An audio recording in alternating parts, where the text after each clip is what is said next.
So, shall we start? Let me. Sure.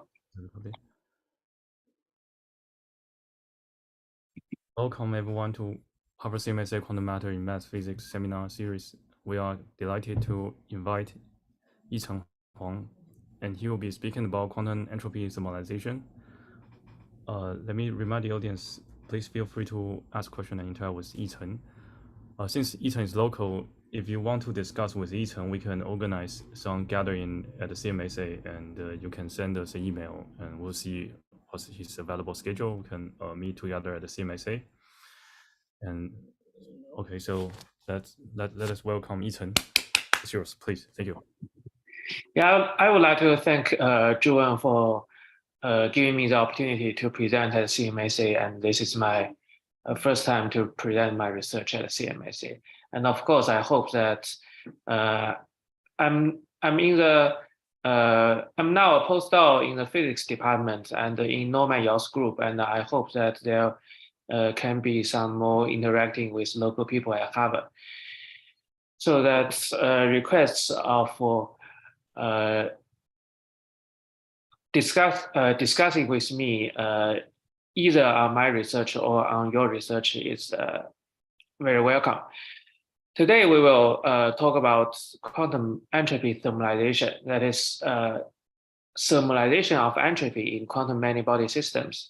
And the main result is that we will construct a model in which quantum entropy thermalization can be proved rigorously. And this is a joint work with Aram Harrell from MIT. So before we talk about entropy thermalization, let me first say a little about thermalization. This is a concept that you know since childhood.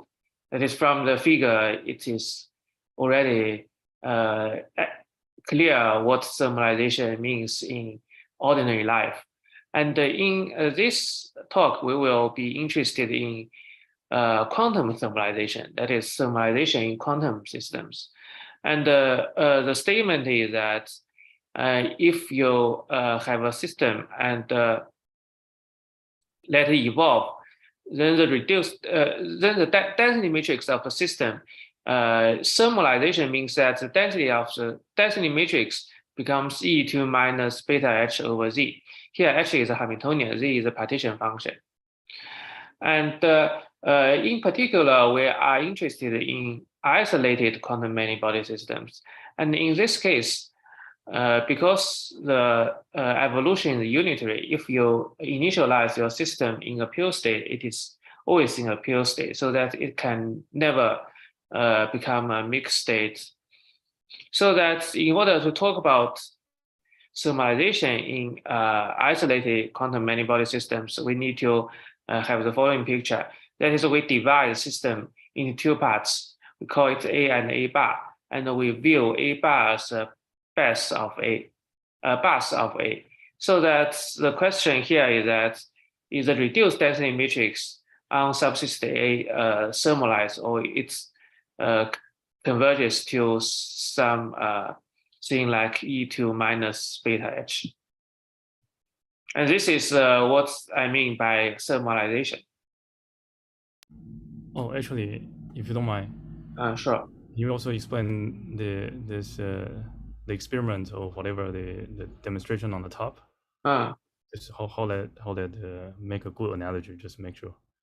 The top is thermalization in classical systems, so that it is the picture is different from quantum system because quantum evolution is unitary. So okay. So the picture just used to illustrate thermalization in classical systems. It is mostly for fun and not directly technically related to the quantum setting. Sure, thanks. Okay. So then, because thermalization is a very common phenomenon, and it is very frequently seen in the sense that many systems in nature are in thermal equilibrium. And furthermore, if a system is far away from thermal equilibrium, it's in many cases, it tends to evolve to thermal equilibrium. This is why thermal equilibrium is frequently seen. And as a physicist, we hope to understand why thermal equilibrium, or E2 minus beta H, is so popular in nature. And there are some explanations, and these explanations are very standard in textbooks or in introductory statistical mechanics courses. For instance, one could either start with the so-called ergodic hypothesis or the principle of equal prior probabilities. And from this hypothesis or principle or assumptions, then one can derive E2 minus beta H. And the derivation is relatively simple, and it has some good and bad aspects. The good aspect is that these derivations are universal in the sense that it do not depend on the microscopic details of your system. So that these explanations are universal and apply to a large class of systems. This explains why thermal equilibrium appears very frequently.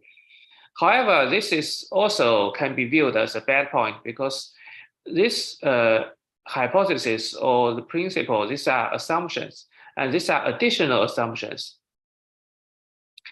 beyond the axioms of quantum mechanics. And furthermore, if you are given a particular system, it is difficult to either verify or disprove these additional assumptions for your system. So, of course, one hope that we can get thermalization directly from the axioms of quantum mechanics and without any additional assumptions. And if this can be achieved, then of course it is better. And in this talk, we will achieve this for a particular model, and for the for the entropy of the system. This is what I mean by entropy thermalization. And when we talk about entropy thermalization, I hope in this slide I can get some motivation of why this is generally expected to be true in chaotic systems. And to this end, we introduce the so-called maximum entropy principle. It says that a system tends to maximize entropy subject to macroscopic constraint. And in our case, we are considering a time-independent Hamiltonian, so that the energy is conserved. Then we can consider the state with maximum entropy subject to the energy constraint. And this is well known that such a state is the thermal state or the Gibbs state. So if we assume maximum entropy principle, then we get the thermal state. And on the other hand, there are some explanations regarding to why maximum entropy principle is reasonable. For instance, if we consider chaotic dynamics, then intuitively we expect that chaotic dynamics tends to increase the entropy as much as possible, so that we have a maximum entropy principle. Another explanation is that if we assume typicality, in the sense that this is similar to the equal prior probabilities principle I mentioned earlier. That is, if we just consider all the states subject to the constraint and assume that any of the states in some sense has equal probability, then we might model the system with a random state from the set of all states subject to the constraint. So that if we have a random state, we expect that the entropy is nearly maximal. So this is a motivation of why we should expect thermalization and entropy thermalization in chaotic systems. And in order to proceed, we need to have a definition of entropy thermalization. As I mentioned, we consider isolated quantum many-body systems, and we divide system into A and A bar. And we say that the entropy of subsystem A thermalizes if after long time evolution, it is to leading order equal to the thermodynamic entropy of A at the same energy. That is, first we have an initial state. And when we have an initial state, we know that's the energy of the system, and this is a conserved quantity. It doesn't evolve in time. So that from the energy, we can find an equivalent temperature just by matching the energy. And then we can calculate the thermodynamic entropy, which is just the entropy of the thermal state. And then we expect that entropy is an extensive quantity. So that entropy thermalization means that the leading order, that is the extensive part. In other words, we can consider entropy density. Then the entropy density for the time evolved state is equal to the thermodynamic entropy density. This is a statement of energy thermalization. And in particular, we do not assume that subsystem A is small or is constant size. The only requirement is that the subsystem A has to be less than or equal to the complement of A, because we view A bar as we view the complement of A as a bus, so that we require that bus is at least not smaller than your system or your subsystem A. So this is the only requirement. That is, the size of subsystem A is less than or equal to half the system size. And our conjecture is that if we have quantum chaotic dynamics, we have entropy thermalization.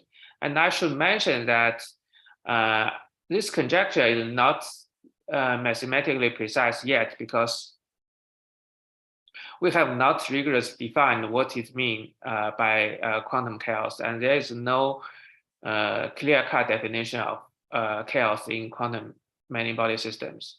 And this slide is more intuitive explanation of the picture. And our results will be rigorous. Okay, let's move on to the next slide about entanglement thermalization. Previously, I mentioned that we consider entropy thermalization.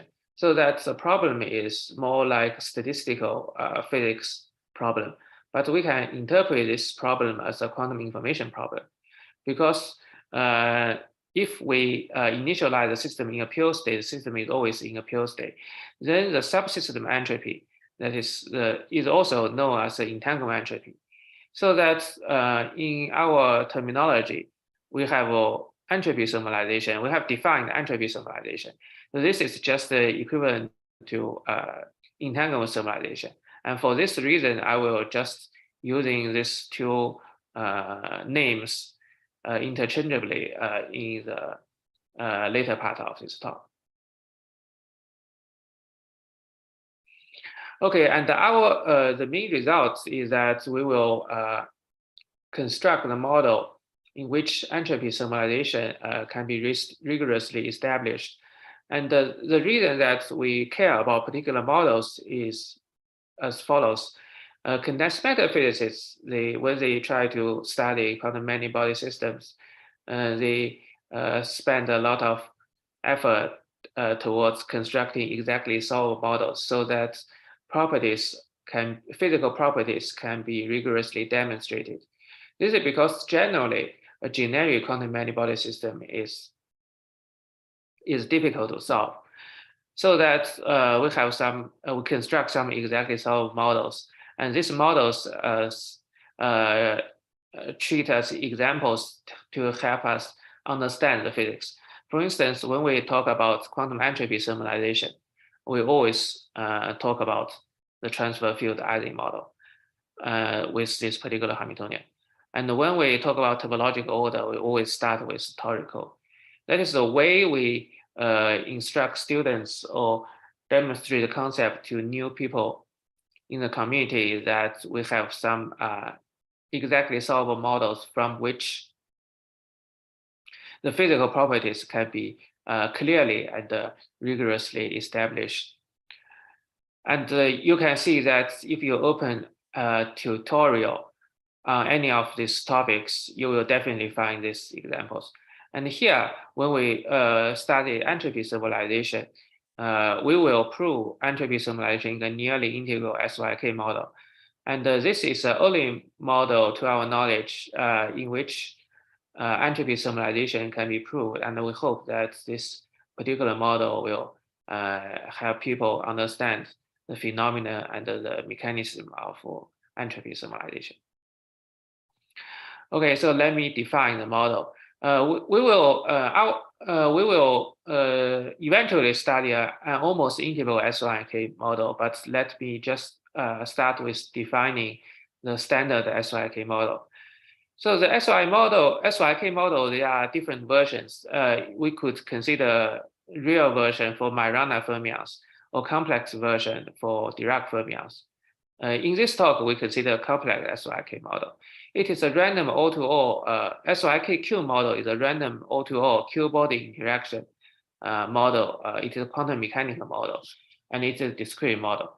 And for specific values of Q, I just write down the Hamiltonians like this. For Q is 2, then the SYK2 is given by this particular expression, the Hamiltonian. So capital N is the total number of fermionic modes, and we have Dirac fermions, and these are creation and annihilation operators. Hij are just the random numbers. It is a random complex Gaussian. And SYK4, it is 4-body interaction. And the coefficients are also complex random Gaussian. And we add Hermitian conjugate to guarantee that these Hamiltonians are Hermitian operators, and all coefficients are complex standard normal random variable. And from this definition, we clearly see that SYK2 model is integral in the sense of free fermions. In other words, you can just do a rotation between the annihilation operators, a unitary rotation, and in the new basis, you will have a diagonal. And this rotation rotation among annihilation operators will diagonalize the Hamiltonian. So that in the new basis, it is free fermion. And in this sense, SYK2 is integrable, and SYK4 is chaotic. And it is easy to see that both conserve fermion number. And our model is a nearly integral SYK model defined as follows. First, we choose epsilon1, epsilon2 to be infinitesimal. And we define the fermion number operator Q as just a count number of fermion in the system. And our model is given by the following. So the Hamiltonian is a Q plus epsilon1 times SYK2 plus epsilon1, epsilon2 times SYK4. So that you can see that because every term, it conserves fermion number, the Hamiltonian also conserves fermion number. Furthermore, it is nearly integral for the following reason. We know that Q plus epsilon SYK2 is integral in the sense of it is a free fermion. And then we add some perturbation, epsilon1, epsilon2, SYK4, so that this perturbation is infinitesimal. In this sense, it is nearly integral. And this is our model. And we will find out the thermodynamic property and dynamic property of this model. And for the dynamical part, we need to initialize the system in some initial state. And then we choose the initial state to be as follows. So there are altogether capital N fermionic modes. We choose little n of them to be filled and capital N minus little n of them to be vacant. So that the filling is little n, and it doesn't matter initially where we place this little n filled modes, because we consider SYK model, it is a random model. So that the ensemble of SYK model is invariant respect to permutation of indices. So we can assume without loss of generality that the first little n is filled. And why we choose product state as initial state? There are several reasons. First, these are very simple states. and very natural to start with. And because it is simple, it is relatively easier to be realized experimentally. Furthermore, if we consider subsystem entropy or entanglement entropy, these states have zero entropy. And this is good in the sense that eventually our goal is to prove entropy thermalization, which means that the entropy is maximal, so that so that it's natural to start with something whose entropy is the smallest, that is zero. So this is our initial state. And we first try to study the thermodynamic property. And recall that. Naive question. Sure. So is there a reason you want to introduce this U1 symmetry to have a fermion number? So these are complex fermion. The reason that we introduce U1 symmetry is mostly for technical purposes. That is, we can solve the problem for complex, in the complex case. And in the real case, we are still, that is the, when try to prove things, the real case and the complex, we use random matrix theory techniques. And the real case and complex, there are two problems. And currently we can only solve the complex case problem. So that this is why we choose complex fermion, that is Dirac fermion to start with. But physically, I expect that, for instance, if I have Majorana fermion, I expect that the result is still we have entropy thermalization, but currently we cannot prove that. Okay, thanks. Is there an obvious reason why the Majorana fermion might be harder? This is mostly technical reason. Okay, thanks. So let me first try to work out the thermodynamic property of the system. So this is relatively easy because recall that our Hamiltonian H actually is a Q plus epsilon 1 SYK2 plus epsilon 1 epsilon 2 SYK4. When we consider thermodynamic property, it is static and not related to dynamics. So that because epsilon 1, epsilon 2 are infinitesimal, so that up to infinitesimal error, we can just throw away this perturbation. So that our Hamiltonian is infinitely close to just a Q. So that we can just solve the thermodynamic entropy of Q, and Q is a decoupled Hamiltonian. So everything is very, very simple. For instance, because our initial state is a state with little n fermions, and then we can try to calculate the temperature corresponding to, for instance, you can see that the energy is just a little n, and you can find the temperature and find the thermodynamic entropy. And in this particular case, it is very easy to do the calculation. And the thermodynamic entropy density is just the binary entropy function. The binary entropy is defined as follows. Here, nu is a filling fraction. That is because we have little n, the total fermion number is little n. And in the thermal state, whose energy is the same as this initial state, then you expect that every site is occupied with probability nu and vacant with probability 1 minus nu, so that the thermodynamic entropy density is directly the binary entropy. And in this sense, we have solved the thermodynamic entropy. And now we need to solve the dynamics. And in the static case, that is thermodynamic, we can throw away these perturbations. But when we talk about dynamics at late times, we cannot throw away these perturbations because the time evolution operator is given by E2 minus IHT. So that if T is very, very large, for instance, T is larger than 1 over the product of epsilon 1, epsilon 2, then this perturbation, the effect of perturbation becomes significant to the extent that it is non-negligible. And furthermore, our results shows that eventually what determines is the perturbation that leads to non-integrability. That is the SOIK4 term. It eventually dominates the dynamics. So this slide is a summary of results. Here we consider the following setting. That is, capital N is the system size. That is the total number of fermionic modes in your system. And the capital L is the subsystem size. That is size of subsystem A. That is, we have subsystem A has capital L fermionic modes, and we consider the regime that capital L is a constant fraction of capital N. Our results also apply to the case that capital L is smaller. For instance, it's a constant or it is a vanishing fraction of capital N, but those results are not summarized in this table.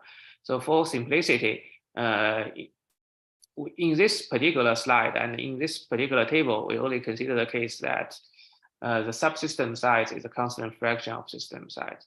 And in the following table, capital C in different cells are different positive constants. So depending on the regimes, our results are different. So let me first explain the rows. So the last row is what I will explain later in the next slide. So let's do not look at it at this moment. For the thermal, this row, the thermal row, this is just a thermodynamic entropy. And previously, in the previous slide, we have already calculated. And the density is binary entropy of the filling. So that we already know that in this row, regardless of the parameters, we always have the entropy density times the subsystem size. And for the dynamic part, we do not solve it directly, but we prove upper and lower bounds. And if the upper and lower bound, they agree with each other, then these two bounds together just give you an exact solution. And if they approximately agree with each other, then it gives you approximate solution. And in our case, we are able to have the leading order and the subleading order, work out the leading order, subleading order of the upper and lower bounds. And the leading order is proportional to the subsystem size L because entropy is extensive. And you can see that the two leading order, the upper bounds and the lower bounds, they are always the same. And furthermore, they match the thermal value. So that from this, we know that to leading order, we have entropy thermalization. But more than that, we can also calculate the subleading order approximately in the sense that we have subleading order in the upper and lower bounds. And depending on the parameters, the subleading order behavior can be different. But regardless of the parameters, the agreements of the subleading order approximate in the sense that they differ.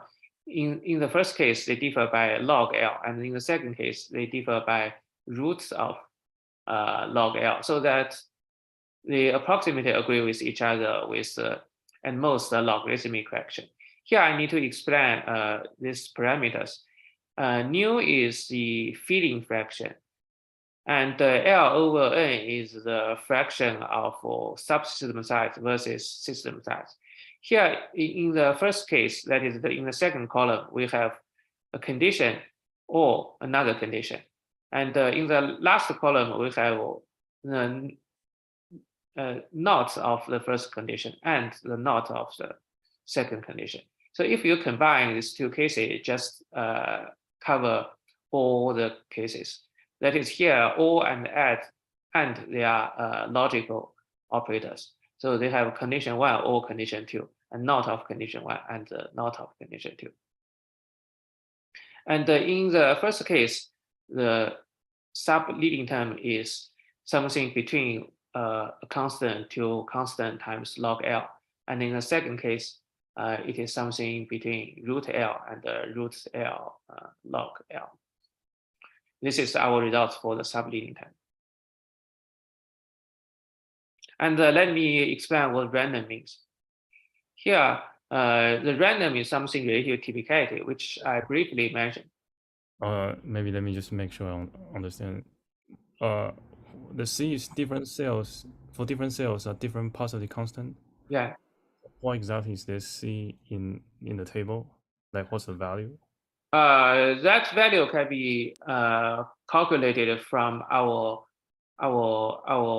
calculations explicitly, and this value depends on mu and depends on L over N. But as long as they are constants, these are constants, and the exact value is not particularly physically meaningful, and we do not keep track of them explicitly. But in principle, it can be.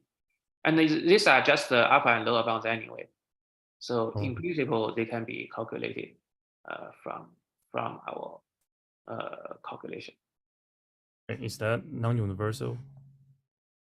Because these are just upper and lower bounds. So it is, for instance, in the first case, it is not even clear at this moment whether the subleading correction alpha is order 1 or it is log L or it is something in between.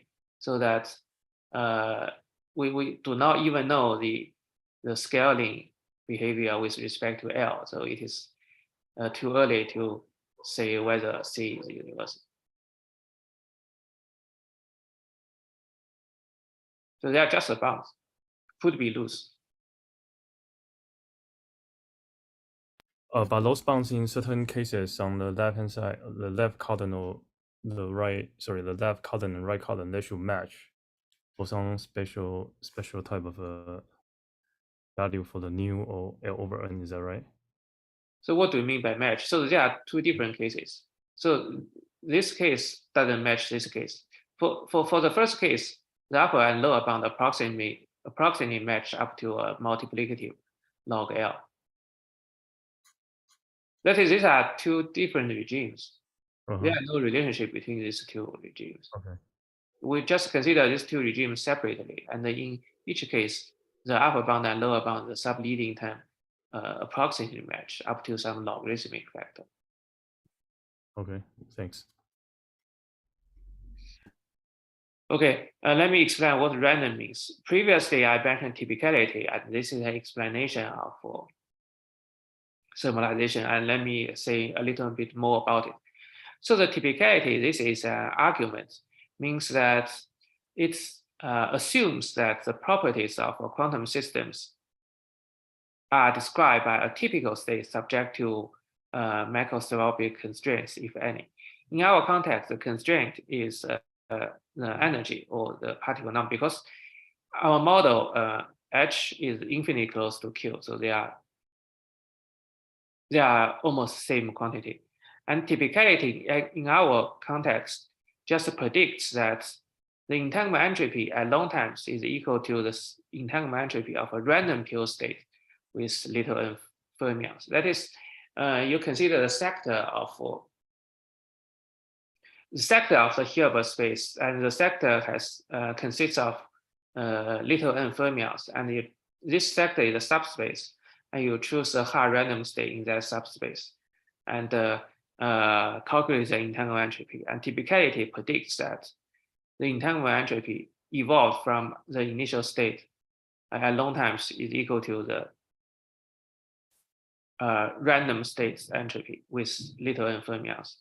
And we can examine to what extent this statement is true. And for the random case, it is solved by this paper. And we know that the entropy is given by, in these two cases, are given by these two formulas, respectively. So that if you compare our upper and lower bounds, you see that they are very, very similar. This means that our results confirm the so-called typicality argument in this particular context. Rigorously confirm the prediction, and we confirm the prediction not only to the leading order, but also approximately to the sub-leading order.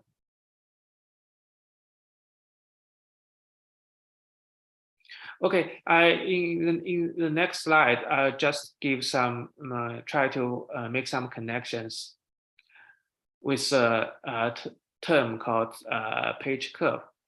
So in the black hole context, page curve means the entanglement between a black hole and its Hawking radiation. So we have a picture, and a black hole evolves, and it starts to evaporate in time, so that you can consider entanglement entropy between the leftover part and the evaporated part. In this sense, in this picture, the horizontal axis is time t, and it corresponds to our subsystem size. And the page curve just means that the entanglement entropy is almost maximal. So initially, you see that the entanglement grows, and when you reach the when you reach the point that the subsystem is half of the system size, then it starts to decay. And this is called the page curve.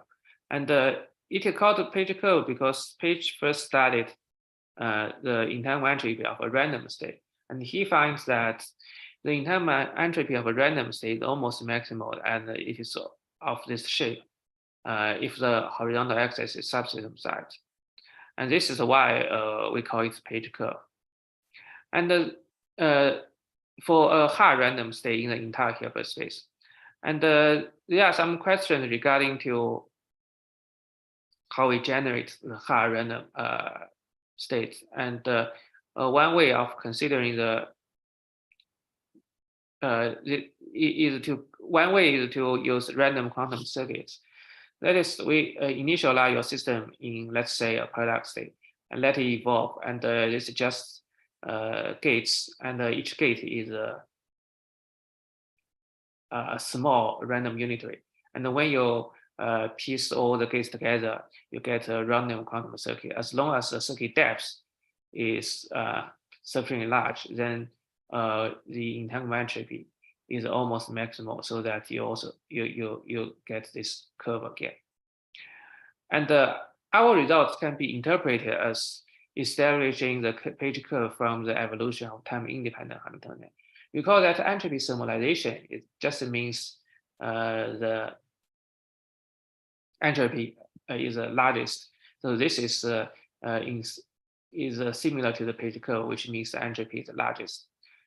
So that our results in this way can be interpreted as establish the page curve for long time evolved states under a time independent Hamiltonian. I see that there is a chat.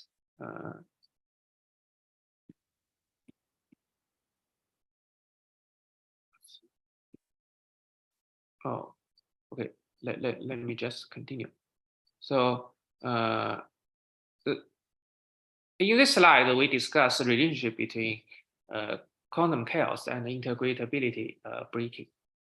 And there are a lot of interest in quantum integral systems. This is because quantum integral systems are usually partially or completely solvable. So that these are just platforms where we can demonstrate the physics in a rigorous way. However, if you try to, let's say, experimentally realize an integral system, what you can really get is that you have some integral Hamiltonian, and you cannot avoid that there is some perturbation, because experimentally you cannot control your system to infinite position. So that there must be some small perturbation on top of your integral Hamiltonian. And this perturbation may have some singular effects because it makes the model non-integral. For instance, we know that integral systems properties can be very different from some properties can be very different from non-integral systems. An example is transport. In integral systems, in many cases, the transport is ballistic. That is, the charge just or other conserved quantities can move to a distance which is linear in the system, in time, linear in t, when we consider quantum lattice system. However, if we add a perturbation, the system becomes, regardless of how small the perturbation is, the system becomes chaotic. So that generally we expect diffusive charge transport. So in this sense, it might have some singular effects. And one interesting question here is that in finite size systems, how large the perturbation has to be in order to observe the chaotic behavior. And the answer to this question might depend on what property you consider and what property you use to reflect the chaotic behavior. It could be that some properties, it becomes chaotic for smaller epsilon, but for some other properties, it becomes chaotic only for relatively large epsilon. And in this talk, we focus on entropy thermalization. So let me just interpret our results using the integrability perspective. So our Hamiltonian is given by two parts: the integral part, which is the Q plus epsilon 1 SYK2, and plus the non-integral perturbation. And recall that we choose epsilon 1, epsilon 2 to be infinitesimal. So if we don't have the SYK4 perturbation, we just have H integral part, then it doesn't lead to entropy thermalization. This is because this is a free-fermion Hamiltonian. And our initial state is also a free-fermion state. So that time evolution, if we only have the free-fermion part, then the time evolution always gives you a free-fermion state or a Gaussian state. And we know that for a Gaussian state, we don't have entropy thermalization. So that the integral part doesn't lead to entropy thermalization. However, by adding an infinitesimal non-integral perturbation, then we have proved that we have entropy thermalization. In other words, we show that chaotic entanglement dynamics emerges at long times. And furthermore, in this talk, we add SYK4 perturbation, and indeed our results are robust in the sense that it doesn't have to be SYK4 perturbation, as long as it is sufficiently generic perturbation. Our results are applied to those perturbations. In this sense, the results are independent of the microscopic details of the perturbation. So this is consistent with conventional wisdom. That is, you add some generic perturbation, regardless of how small it is or what the perturbation looks like. It is going to be chaotic. Next, we try to consider what we have shown. Consider relationship between with the so-called eigenstate thermalization hypothesis. And this hypothesis is something that is proposed to explain thermalization in quantum many-body systems. So this table just gives you a definition. So if the properties in the first row are close to thermal for states in the first column, then we say this. So let me explain it slowly.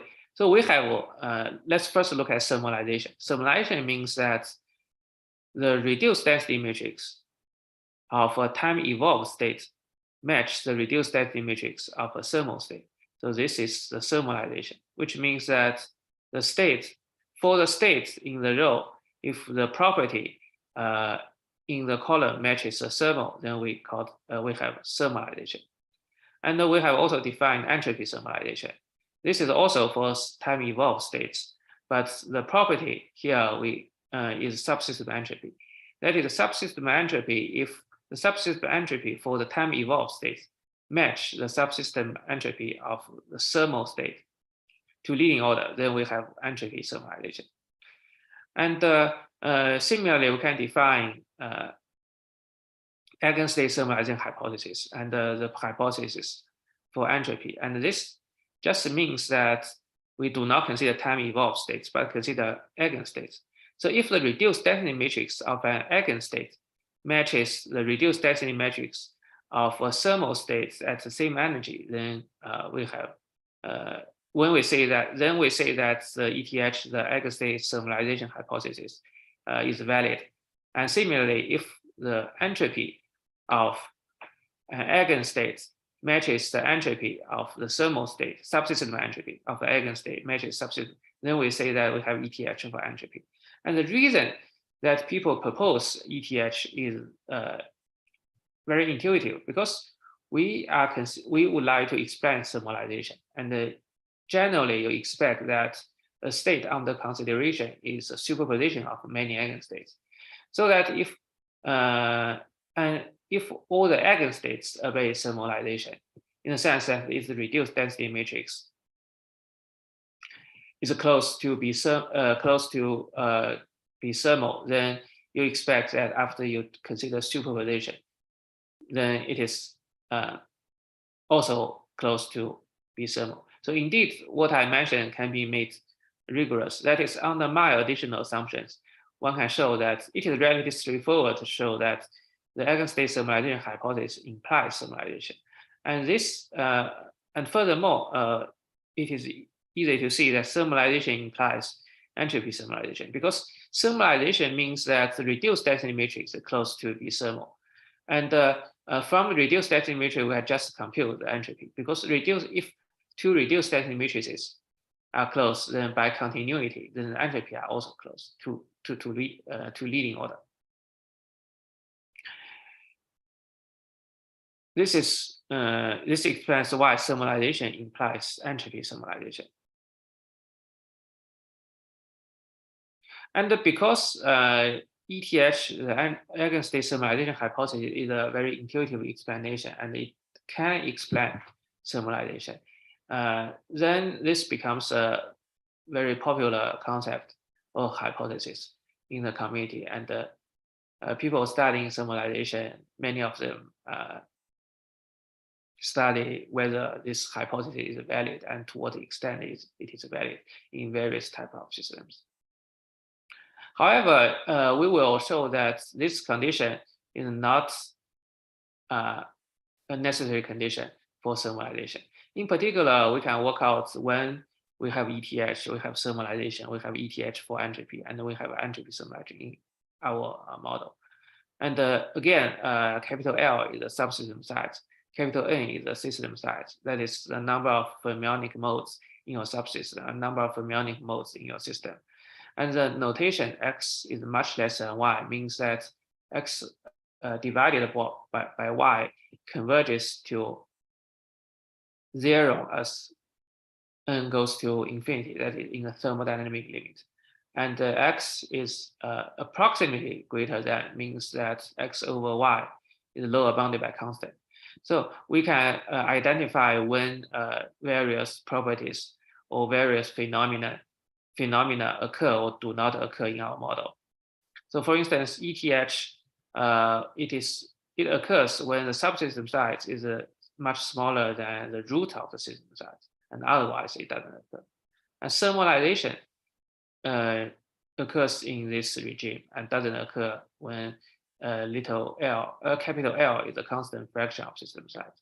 So if you compare this two, you see that if capital L is more than root n but less than n over log n, then we have thermalization but not eigenstate thermalization. This is the regime where we have thermalization without the ETH. And we similarly, we have results for entropy. We have shown that we always have entropy thermalization as long as capital L is less than or equal to half of the system size. And we also find out when we have ETH for entropy. And this summarize when various phenomena and phenomena occur and do not occur in our model. Okay, so up to the previous slide, we are considering mostly a theoretical problem. But this problem is also experimental relevant in the sense that this is a paper in Science in 2016, that is a long time ago. At that time, it is already within the reach of experimental technology. And from the title and abstract of the paper, it's almost considered, it considers a very similar setting as we considered in this talk. In particular, it considers entanglement thermalization in an isolated quantum many-body system. And it says that we expect the maximum entropy principle, and it gives you thermal equilibrium. And the initial state is a pure state, and it has zero entanglement entropy. And it's the result of this experimental work is that the entanglement entropy matches the thermal entropy. And furthermore, it is consistent with ETH. And what we and the model in this this experiment can be is a cold atom experiment, and the Hamiltonian is a bosonic Hamiltonian with hopping term and interaction term. So this is similar to our model. Our model is a fermionic model, but we have SYK2. We have SYK2 hopping and interaction. So that model, the experimental tested model, is a bosonic model and with hopping term and on-site interaction. And this experimental work is consistent with ETH, but for our model, we know that in some regime, ETH and thermalization occur simultaneously, but in some other regime, we could have thermalization without ETH. So the intuition here is that, as I mentioned, our time-evolved state is a superposition of many eigenstates. So if every eigenstate, the reduced density matrix is thermal, then you expect that the superposition still gives you a thermal reduced density matrix. But it could be that for every eigenstate, for most eigenstates, the reduced density matrix is not thermal. It deviates from the thermal reduced density matrix. But when you do superposition, in some sense, it is a quantum version of average. After you have the average, then it might be the case that the deviation just vanishes after the average. And this is rigorously proven to be true in our model for in some particular regimes. Okay, so let me give us brief summary of what we have discussed today. So the main result of our work is twofold. First, we give a particular model, which is a nearly integrable SYK model, and in this model we can prove entropy thermalization. And indeed, entropy thermalization is as I discussed in the early part of this talk. This is what is intuitively believed to be true, and this is not a new phenomenon. So for the first part, our contribution is that we establish this phenomenon rigorously, but this phenomenon itself is what is widely believed to be true in chaotic systems. But for the second part, we show that there is some regime of thermalization without eigenstate thermalization. So this is, to our knowledge, the new result. Previously, it is not known whether this is possible. In this sense, our model already gives some new physics, which is previously not known. Okay, I will just stop here. So is there any questions from the audience? Thank you very much. Thank you, Yichen. Question from the audience? Let me ask one first. If no one... I just want to make sure, did you show the proof or did you just state the result? I think I'm...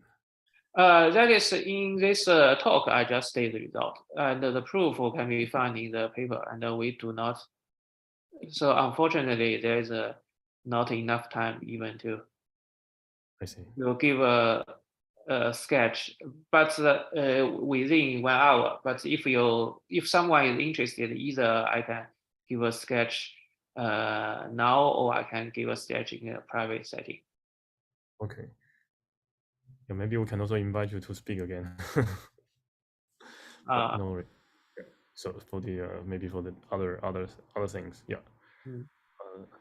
Do you have like a slides or other things prepared for like the sketch of the proof?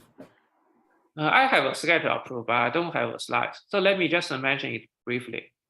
Of course, because this is already a Q&A part, if any of the audience they have something else to work on, please feel free to leave. Let me just comes to the results page. So we have worked out the thermal entropy. So this is relatively simple.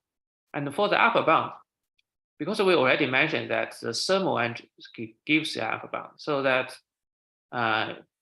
it gives an upper bound because it just the maximum entropy principle. So that we already have already have this leading order here. But now our upper bound is slightly better than the thermal value with some correction, which is in the favorable direction, in the negative. So this could be understood as follows. That is, if the thermal upper bound can be reached, then it means that we have a thermal state. However, in our case, we cannot exactly reach a thermal state because the thermal state, your thermal state on the reduced state, the thermal state because our Hamiltonian is infinitely close to just the Q term, that is just the fermion number counting part. So that the thermal state doesn't have particle number conservation. However, in our setup, the initial state has a fixed fermion number, and the evolved it still has a fixed fermion number. And when we consider a subsystem, then you don't have a fixed fermion number, but you still have some. That is, it is still a reduced density matrix of a pure state, a global state with fixed particle number. So there are some difference with respect to thermal states, which means that for reduced density matrix, you cannot reach the thermal state, which means that this thermal upper bound cannot be saturated. And work out more carefully, you can figure out to what extent you can improve the thermal bound. And depending on different regimes, you have different behavior. This is the upper bound. And for the lower bound, this is the most challenging part of this work, because for the lower bound, one need to show that the argument from the maximum entropy principle is almost valid. And in this case, it consists of several steps, and it's related to the phenomena of dephasing. That is, when you have a initial state, you can decompose it as a superposition of eigenstates, and you evolve, and you expect that this superposition, because the coefficient of each eigenstate, it is just rotate with a phase, and if the system is chaotic, you might expect that the phase is a well modeled by random phase, and then you can consider the system. It is well described by a dephasing. That is, you just classically, that is, the system is well described by a system where the eigenstate, each eigenstate is observed with some probability. This is called dephased state. And the dephased state, so there are several states. The first state is time evolved state. It's a pure state of the global system. And we can apply dephasing, and we get the mixed states of the global system. And we can also get the reduced density matrix of the time evolved state and the dephased state. And what we show is that for reduced density matrix, they are very close in our in our model. So that the argument it goes as follows. First, we show that originally we have the time evolved state is a pure state with zero entropy. But when we apply dephasing, then the dephased state has almost maximum entropy. And the dephased state has almost maximum entropy. This implies that the reduced density matrix of dephased state has almost maximum entropy. This is just a consequence of subadditivity. And then we show that the reduced density matrix of dephased state is approximately equal to the reduced density matrix of time evolved state, which means that the reduced density matrix of time evolved state almost has maximum entropy, and maximum entropy is just a thermal entropy. So this is a sketch of the proof. Okay, thank you. May I ask one question? Sure. So you consider the Hamiltonian H equals Q plus epsilon 1 S by K2 plus, that one. But Q is a conserved quantity. So in the time evolution, it just introduces the phase. So I didn't see what was the point in considering adding Q. Yeah, you are correct in the sense that time evolution Q is useless, but Q affects. But in some sense, Q has significant effect on the thermal property. That is, you can see that in this particular case, it's just the thermal property of Q, so that it comes into play. So our goal is to show that thermal entropy is equal to entanglement entropy. So entanglement entropy, the time evolution doesn't depend on Q, but thermal entropy depends on Q. And indeed, this is there is another reason why here introducing Q is favorable, because as I mentioned, the entropy thermalization can be viewed as a consequence of the maximum entropy principle. And the maximum entropy principle leads to the thermal state. Then the constraint, in that setting, the constraint is the energy. But here, our model, if we don't have Q, then our model, we have two conserved quantities. One is energy, and the other is particle number. So that, if you have an additional conserved quantity, then this additional quantity may just further constrain your entanglement, constrain your entropy. That is, you do a maximum entropy subject to energy constraint and also a particle number constraint. So with one more constraint, it might further lower your entropy, so that it is not given by thermal entropy.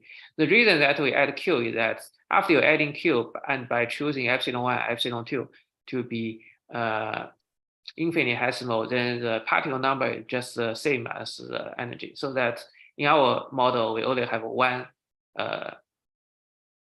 conserved quantity. So then the heuristic argument of maximum entropy principle just apply, so that this is consistent with our intuition.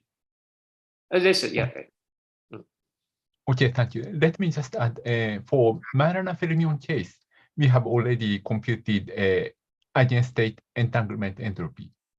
And for Majorana-Fermion S by K4 plus S by K2 model. Yeah, that is because in our results, we have some entropy ETH, that is eigenstate thermalization. We need to consider eigenstates. But here, Q is very degenerate, and the eigenstates are determined by first two terms. And because epsilon 2 is infinitesimal, then that's true.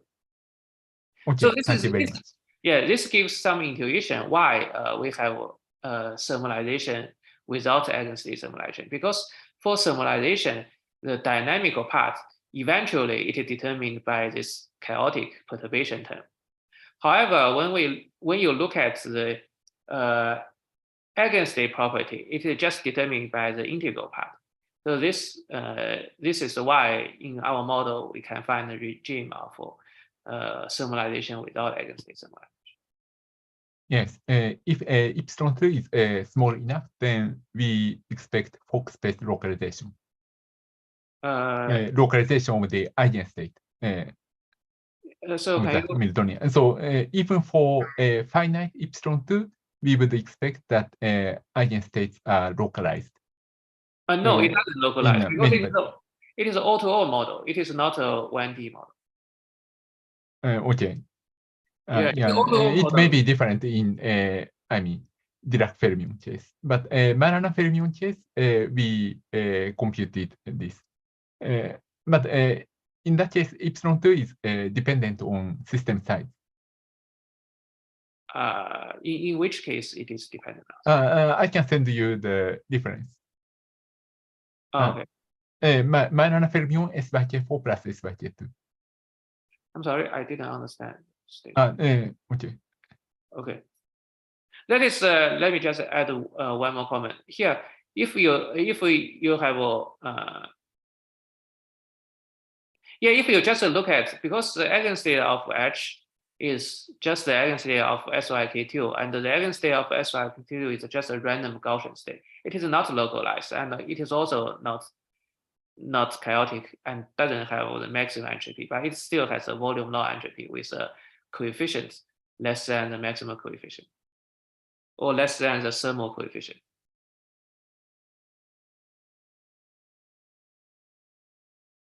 Thank you.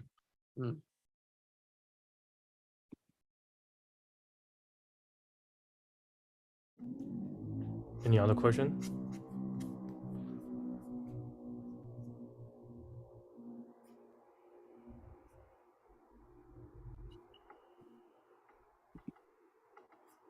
Okay, we should thank Yichen again.